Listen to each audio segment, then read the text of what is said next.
इसमें वाणी में बोला है, वही पत्र में हम लोग सुन ही रहे। कल भी जैसे बात चल रही थी कि कोयले की दलाली नहीं करके हीरे की दलाली करो तो फायदा हो, और वही बात आज गुरुजी भी बोल रहे थे। कैसे चारों तरफ एक ही वाणी गूंजती है, सारे ब्रह्मांड में आप देखो वाणी एक ही गूंजती है, हर एक के मुख से वही बात निकलती है जिस दिन जो बात निकलनी होती है। पत्र खोल के देखोगे तो पत्र में वही बात है, कैसेट लगा के वाणी सुनोगे तो वाणी में वही बात है। कोई और कहीं सत्संग कर रहा होगा, उसकी बात सुनोगे तो उसके मुख से भी उसी तरह की बात आपको सुनने को मिलेगी, उसी टॉपिक पे। भले सेम सेंटेंस नहीं होंगे, लेकिन आप देखोगे टॉपिक वही होगा। क्योंकि जिस वक्त कोई बोलता है तो वो बोलने वाला नहीं है, बोलने वाला तो भगवान है, बोलने वाला तो गुरु है। तो सारे ब्रह्मांड में उसी ब्रह्म की, उसी निराकार की वाणी साकार के माध्यम से हम तक पहुंचती रहती है। गुरु जी ने भी ये कहा कि अपना देखो, तुमने सारा दिन करते क्या हो, आखिरकार कर क्या रहे हो। मुझे कीमती हीरा मिला है, उस हीरे को गधे के गले में बांध के घूमोगे, कीमत भी नहीं समझते हो। कीमत समझने की बात तो कम से कम उसका उपयोग कुछ और करो। वो तुम सारा दिन मिट्टी ढोने का काम करते हो। जैसे दृष्टांत चलता है कि सोने के थाल में कूड़ा कचरा उठा के फेंक रहा है, तो राजा ने तो खुश होके उसके काम से खुश होके उसको दिया, एक सोने का थाल दे दिया जो सफाई कर्मचारी था उसको। तो फिर उसने सोचा कि मैं ऐसे टोकरी में कूड़ा उठाता हूँ, महल की सफाई करता हूँ, तो राजा ने मुझे सोने का थाल दिया, इसका मतलब मुझे सोने के थाल में कूड़ा कचरा उठाना चाहिए। तो अगले दिन झाड़ू लगा के वो सोने के थाल में कूड़ा कचरा भर के फेंक रहा था। जब राजा ने देखा, उसको इतना अफसोस हुआ कि अरे, ये सोने का थाल किस काम के लिए दिया गया था और ये कर क्या रहा है। दरअसल उसको पता ही नहीं था कि किस काम के लिए दिया गया था। चूंकि उसका काम था कूड़ा कचरा उठाना, तो जो भी पात्र मिल जाए वो तो उसी में उठा लेगा।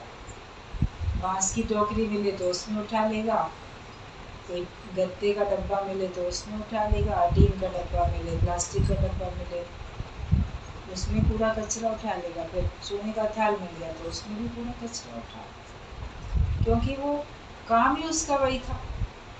उसने ये जान ही नहीं पाया, जानने की कोशिश भी नहीं की कि ये सोने का थाल है और ये बहुत कीमती है, इससे हमको ये काम नहीं लेना है।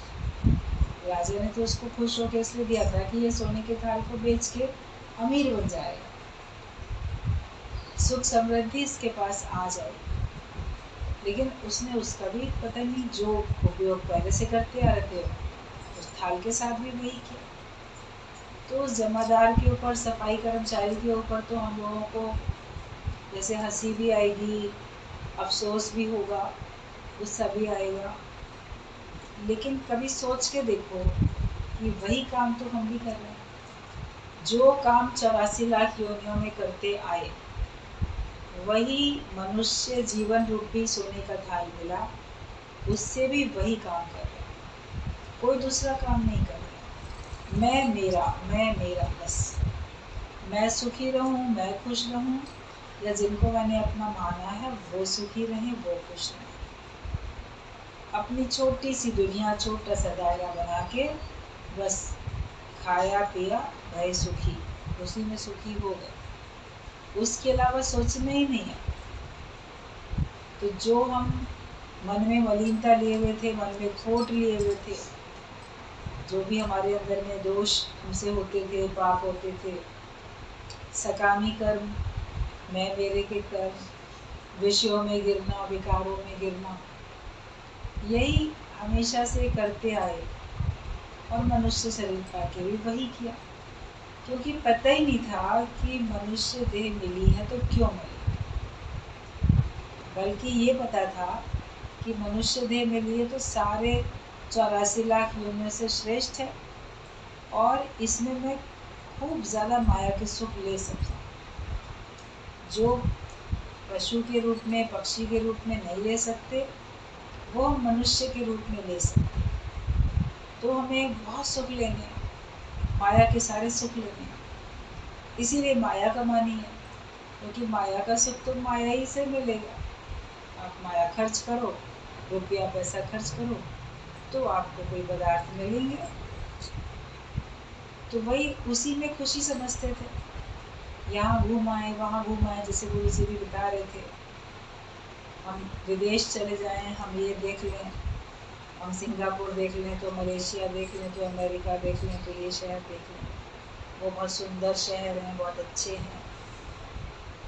पैसा कमाएं तो यहाँ जाएं, पैसा कमाएं तो ये खरीदें, उन्हीं में सुख। एक मन में था कि उन्हीं में ही सुख है, और वो सब मनुष्य शरीर में ही कर सकते हैं। तो समझते थे कि मनुष्य शरीर मिला है हमको सारे इंद्रियों के सुख भरपूरता से लेने के। सोच कहाँ थी, किस ओर तेरी मंजिल, किस ओर जा रहा, तुम जा किधर रहे थे, मंजिल तो कुछ और थी। सौभाग्य से सच्चे सदगुरु से भेंट हो जाती है, वो हमको सही मार्ग दिखा देते हैं। हम भूले हुए थे जिस मार्ग को, वो सही मार्ग हमको गुरु दिखा देते हैं। तो मेरे सतगुरु साईं कृपा अपार तेरी पाई, तूने भूले को राह दिखाई। भूले हुए को राह दिखाई है सच्चे सदगुरु, इसीलिए लगता है कि उनकी तो कृपा अपार, बेहद कृपा है। जितनी कृपा गुरु ने की, उतनी कृपा हमारे ऊपर कभी किसी ने नहीं की। भगवान की कृपा हुई तो भगवान गुरु के माध्यम से कृपा कर रहे हैं, निराकार साकार के माध्यम से करता है। तो गुरु की कृपा, भगवान की कृपा तो एक ही हो गई ना फिर। उन्होंने उसके माध्यम से की, हमको कितनी प्रसन्नता है और कितने शुक्राने मानने चाहिए। और ऐसा सच्चा गुरु जो हमारे ऊपर पल पल में निगाह रखता है। अगर कोई आपके ऊपर निगाह रखता है तो उसमें हमको खुशी होनी चाहिए, ना कि गुस्सा आना चाहिए। ये व्यक्ति तो मेरे को ही देखता रहता है, मुझे चेक करता रहता है, तो वो अपना समय निकाल के तुमको देख रहा है, तुम्हारी गलती बता रहा है, तुमको टोक रहा है तुमको, तो समझो कि तुम्हारा सुधार कर रहा है ना। कोई देखने वाला नहीं होगा तो तुम गलती पे गलती करते जाओगे, कोई टोकने वाला नहीं होगा तो गलती पे गलती करते चले जाओगे। गुरु हमको देखता है, हमारा सुधार करता है। हमारे सुधार करने से, अपने से हमको उतना फायदा नहीं पड़ता जितना गुरु के कहने से हम सुधार करते हैं तो फायदा। तो गुरु तो हमारा हितैषी है, गुरु तो हमारा मित्र है, वो हमारी भरपूर मदद करता है, हर पल मदद करता है। तो हमें अपने अंदर ये देखना होता है कि आखिरकार हम क्या कर रहे हैं और हमारे ऊपर क्या शोभा देता है। जब माया में जाना, माया में अटकना तुम्हारे ऊपर शोभा नहीं देता। अब तुम सत्संगी हो, अब तुम ज्ञानवान हो, तुम्हारे पर ये बातें शोभा नहीं देती। गीता भगवान के पत्र में आगे लिखा है, जैसे आप लोगों ने सुन लिया था कि कोयले की दलाली से अच्छा है कि उस समय हीरे की दलाली करो। आगे लिखा है, सकामी कर्मों से अच्छा है किसी एक दुखी दिल को राहत पहुंचाना। ये काम अच्छा है। आप सकामी कर्म करते हो, परिवार वालों को खुश किया, कुटुंब वालों को खुश किया, अपने को खुश किया, तो ये और संसार के जो कार्य हैं आपके सामने, धन कमाने के या धन का उपयोग किस तरह से करते हो, उसमें टाइम आपका जाता है। सारा दिन मैं और मेरे में और माया में तो मन पड़ा। उन सबसे अच्छा है वो सारे सकामी कर्म हैं। जिनमें कामना जुड़ी हुई है वो सकामी कर्म कहलाते हैं। सकाम मतलब कामना सहित, वो जो कामना सहित है कर्म, वो सकाम है और वो तुमको बंधन में लाएगा। और निष्काम मतलब जिसमें कामना नहीं है, निष्काम जो नहीं है, जिसमें नो कर्म है, नो कामना, कोई कर्म नहीं है, जिसमें हमारे अंदर कोई कामना नहीं है, फल पाने की कामना नहीं और कर्ता बने का भाव नहीं, वो हमारा निष्काम कर्म होता है। मगर निष्काम कर्म भी आप लोग मैं मेरे के साथ ही करते हो ज्ञान में आने के बाद। अब हम फल की इच्छा नहीं रखते कि बाल बच्चे हमको पूछेंगे, हम तो अपना कर्तव्य निभा रहे हैं। अब हम फल की इच्छा नहीं रखते कि संबंधी हमको पूछेंगे, हम तो अपना ही कर्तव्य निभा रहे हैं। ज्ञान से आप कार्य तो कर रहे हो, निष्काम भाव भी आपका हो गया, मगर बैठे तो वही मैं और मेरे में, उनसे तो अलग नहीं हुए। अपना दायरा बढ़ाना भी तो चाहिए। उनके साथ जो व्यवहार है वो तो आपका चलता ही रहता है, आयु पर्यंत चलता रहता है। उसमें इच्छा नहीं है, कर्तापना नहीं है तो बहुत अच्छी बात है। लेकिन फिर भी वो मानो तो सकाम कर्म ही जाएगा। गीता भगवान ने कहा निष्काम कर्म पूरा प्योर उसको कहा जाएगा जिसमें तुम्हारी इच्छा ना हो, तुम्हारा कर्तापने का अभिमान ना हो, और तुम्हारा मैं और मेरा ना हो, मैं और मेरे के सिवाय। फिर जो आप कार्य करोगे वो निष्काम कर्म कहलाएगा। वरना तो आपने अपने लिए, अपने संबंधियों के लिए अब आप निष्काम भाव से करते रहते हो, तो उसमें आप खुश रहते हो। तो केवल खुश रहने का ज्ञान नहीं है, निर्बंधन होने का ज्ञान है, मुक्त होने का ज्ञान है। तो उसमें आप निर्बंधन नहीं हो पाओगे। सकामी कर्म कितने भी कर लो, आप उसमें निर्बंधन नहीं कर, क्योंकि उसमें कहीं ना कहीं तो कामना है कि चलो अब मैं इन लोगों को खुश कर रहा हूँ और अब ये लोग मेरे से खुश रहते हैं। तो हमें सकामी कर्म करने से अच्छा है किसी एक दुखी दिल को हम राहत पहुँचाएं। किसी मामले में भी कोई दुखी है, कोई माया की तरफ से दुखी है, कोई भगवान की भक्ति करता है, भगवान नहीं मिल रहा है इसलिए भी दुखी है। भक्त भी दुखी दिखता है आपको, जिज्ञासु भी दुखी दिखता है, ज्ञानी भी दुखी दिखता है। सबके दुख के कारण अलग है। किसी का दुख है कि मुझे अभी तक मुक्ति का निश्चय नहीं हुआ, किसी का दुख कुछ है, किसी का दुख कुछ है। तो हमें किसी के दुखी दिल को राहत पहुंचाने वाला काम करना है कि हम अपने द्वारा ऐसे कार्य को करें जिससे सबको खुशी मिले। जिसका दिल दुखी है उसके दिल पे मरहम वाले शब्द बोलो, ज्ञान के शब्द बोलो, जिससे आपके पास अगर कोई आए आपसे मिले तो वो अपने दुखों को भूल जाए। प्रेम में गाना गा लेते हैं कि हाँ 2 घड़ी के लिए मेरा गम टल जाता है, दुख चले जाते हैं किसी के पास जाने से। तो आपके पास जाने से कोई आए आपके पास, तो जब वो वापस जाए तो वो खुश खुश जाए। तो दुखी आया था मगर अब वो सुखी होकर तुम्हारे गेट से बाहर निकले, खुश होकर निकले। ये अपना व्यवहार होना चाहिए और ऐसे ज्ञान के वचन होने चाहिए। आप किसी के घर जाओ, वो बड़ा दुखी परेशान था, आपने उसको 4 वचन सुना दिए, कोई भजन गा दिया, कोई पॉइंट बता दिया, या उसकी समस्या का समाधान कर दिया ज्ञान सहित। बिना ज्ञान के समाधान करोगे तो वो ठीक नहीं होगा, उसमें आप कहीं ना कहीं दोषी भी साबित हो सकते हो। फलाने ने कहा था इस डॉक्टर को दिखा लो, फलाने ने कहा था इस अस्पताल में भर्ती हो जाओ, फलाने ने कहा था ये दवाई खा लो, फलाने ने कहा था ये वकील कर लो, देखो मुझे तो नुकसान पड़ेगा। तो दोषी भी तो हो जाओगे आप। उनकी समस्याओं का समाधान सांसारिक बातों से अगर करते हो तो कहीं ना कहीं आप दोष भी लेने के लिए, दोषारोपण होगा उसके लिए तैयार हो। लेकिन अगर आप ज्ञान से समाधान करते हो तो ज्ञान का उल्टा फल नहीं निकलता। ये ज्ञान का बीज ऐसा है जिसका उल्टा फल नहीं निकलता।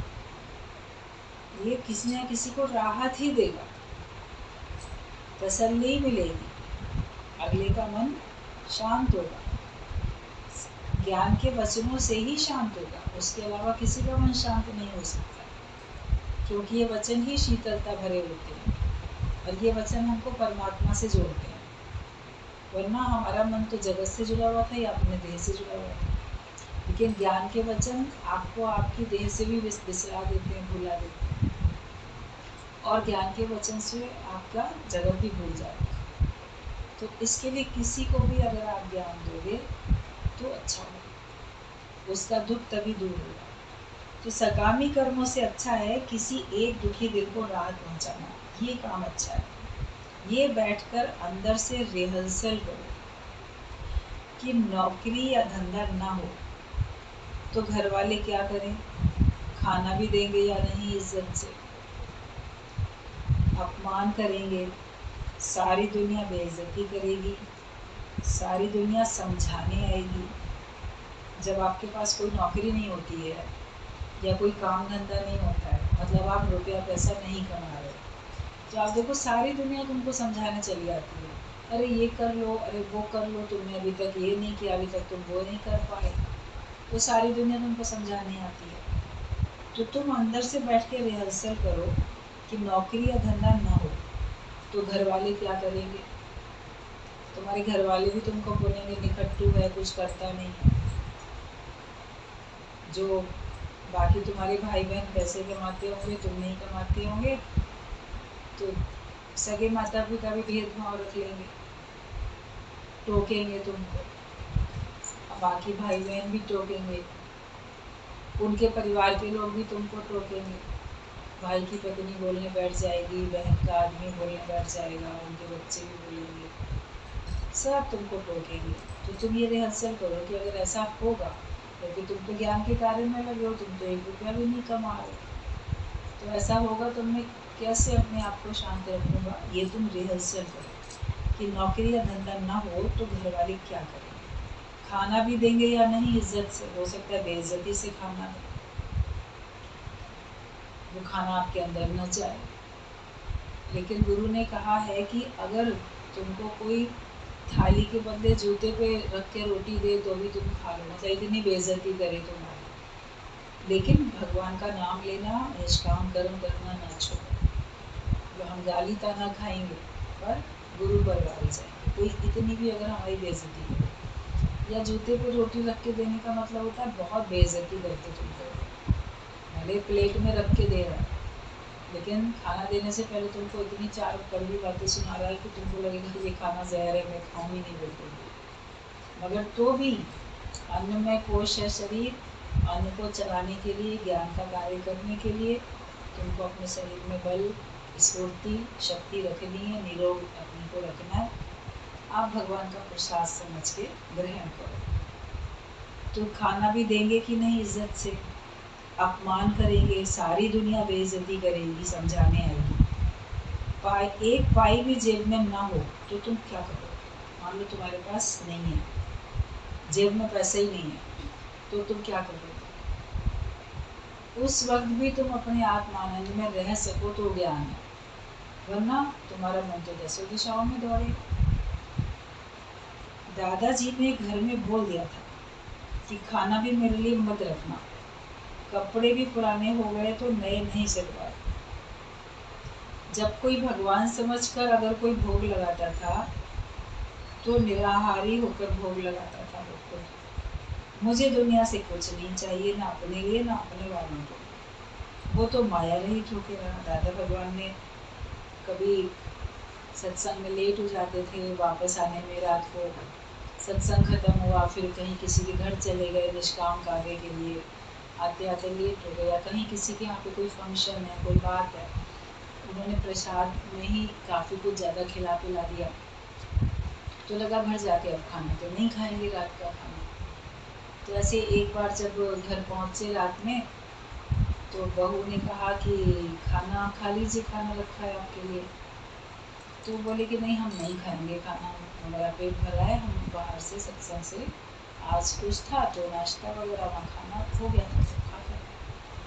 तो बहू ने ये कह दिया, आप पहले से बता दिया करिए तो हम खाना ज़्यादा ना बनाएं, भाई आपके हिस्से का हम ना बना के रखें खाना, पहले से आप बता दिया करिए, वरना ये तो रखा हुआ खाना बेकार जाता है, हमने बना के खा सकते।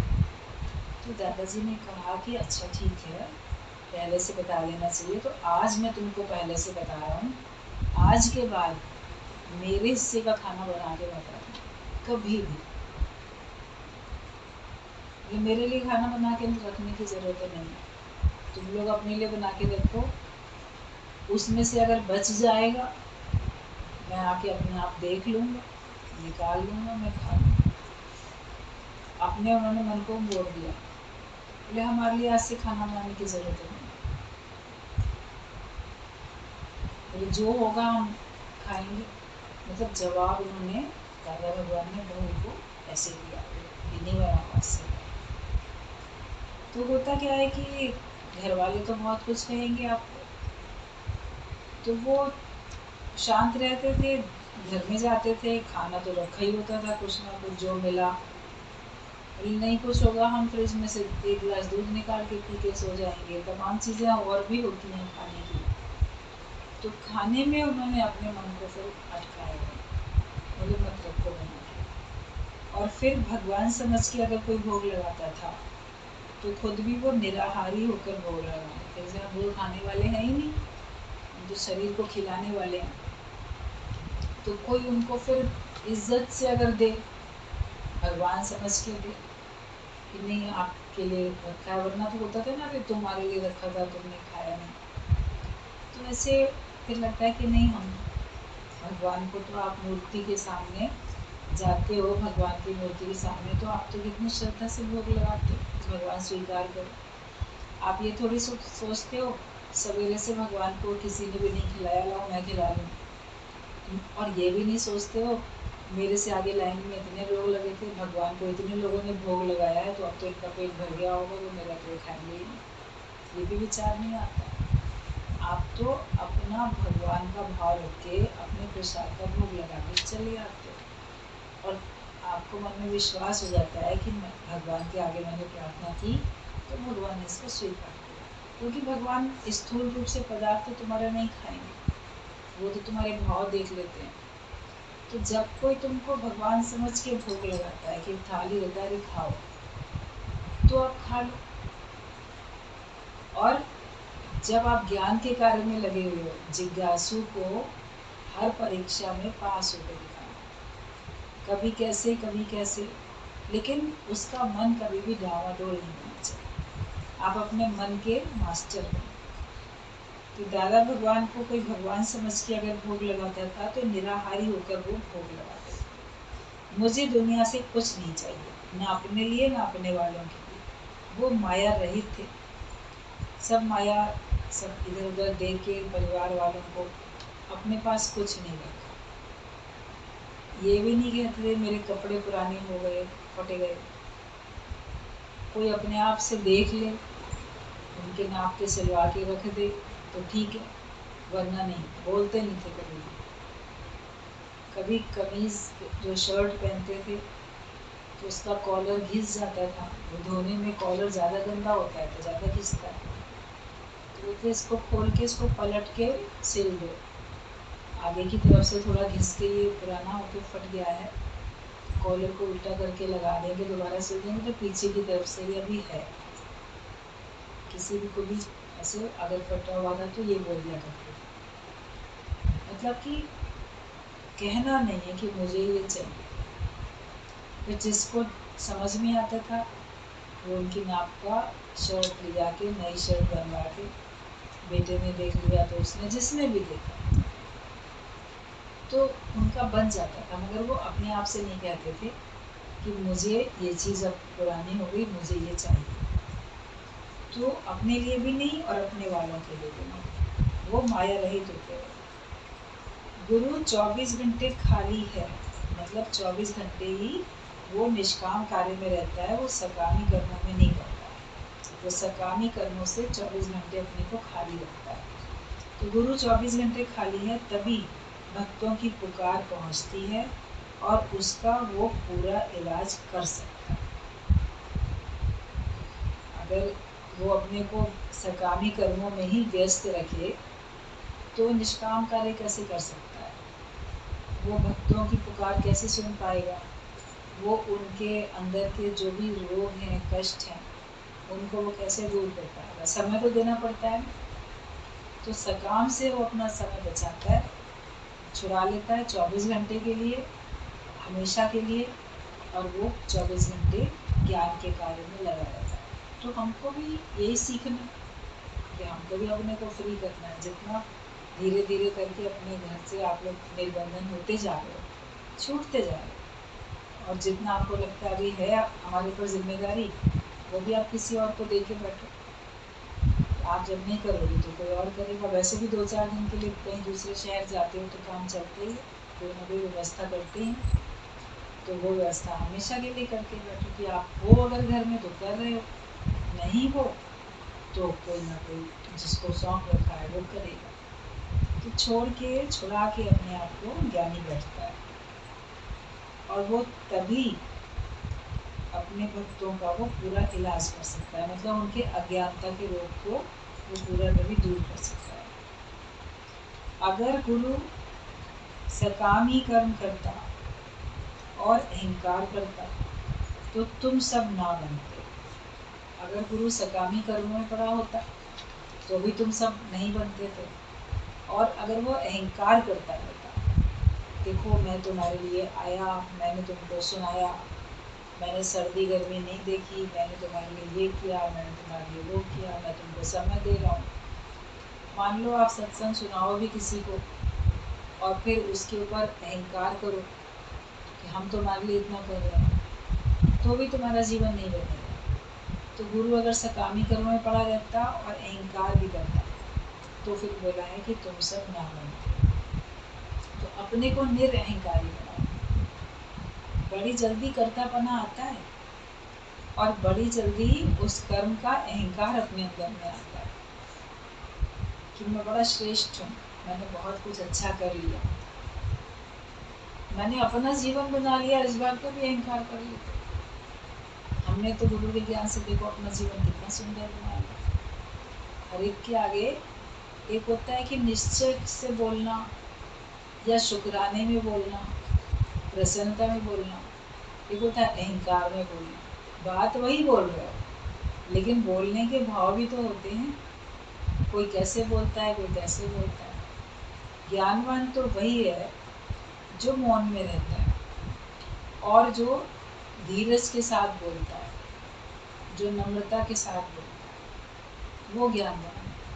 बाकी जो मौन में नहीं रहता, अधीरज होके बोलता है, अहंकार से बोलता है, तो उसको हम ज्ञानवान नहीं कह सकते। तो इसके लिए हमें अपने को हर समय ज्ञानवान होकर रखना है। अपने को केवल दिखाने के लिए ज्ञानी नहीं बनना, लेकिन वास्तव में मैं अंदर से, बाहर से, भीतर से ज्ञानवान हो जाऊँ।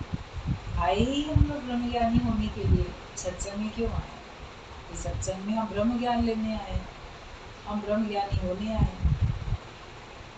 गुरु हमें ज्ञान देते हैं, हमको पूरा पूरा लेना है, उसको जीवन में उतारना है। और अगर उसमें हमको दिक्कत आए तो हमको मदद लेनी है गुरु से। वो हमारी मदद करने के लिए तैयार है, वो हमारे सारे प्रॉब्लम्स को सॉल्व करने को तैयार बैठा है। लेकिन हमें उसकी बात माननी भी तो पड़ेगी। आप डॉक्टर को जाके अपनी बीमारी बता के आओ, लेकिन जो इलाज वो बताए वो ना कराओ, जो दवाई वो बताए वो ना खाओ, तो फिर आप कैसे ठीक हो? तो आप ठीक हो ही नहीं सकते। तो इसलिए गुरु के वचनों को भी तो मानो। आप अपने अहंकार में नहीं रहो, ना अपने अंदर अपना दुख ना अपना सुख। अपने अंदर ये दो चीज़ें रखो ही नहीं। कोई अपने अंदर अपना दुख भरे रहते हैं तो भी वो ज्ञानवान नहीं बन पाता। कोई अपने अंदर अपना सुख भरे रहते हैं, मैं बड़ा धनवान, मैं बड़ा सुखी, कोई अपने अंदर अपना सुख भर के रखता है तो वो भी ज्ञानवान नहीं बन पाता। लेकिन जो अपने अंदर भगवान को रखता है, जो अपने अंदर ज्ञान को रखता है, वही ज्ञानवान बन पाता है। तो ये हम लोग को अपने को देखना है कि मैं अपने मन में क्या भर के रखता हूँ, मेरे अंदर मन में क्या है। मन में भगवान है, मन में ज्ञान है, कि मन में जगत है और इच्छाएं हैं। अगर जगत और जगत की इच्छाएं हैं तो जब तक रहेंगी, क्योंकि जब तक ना मिटेगी वासना, बंधन न तेरा जाएगा।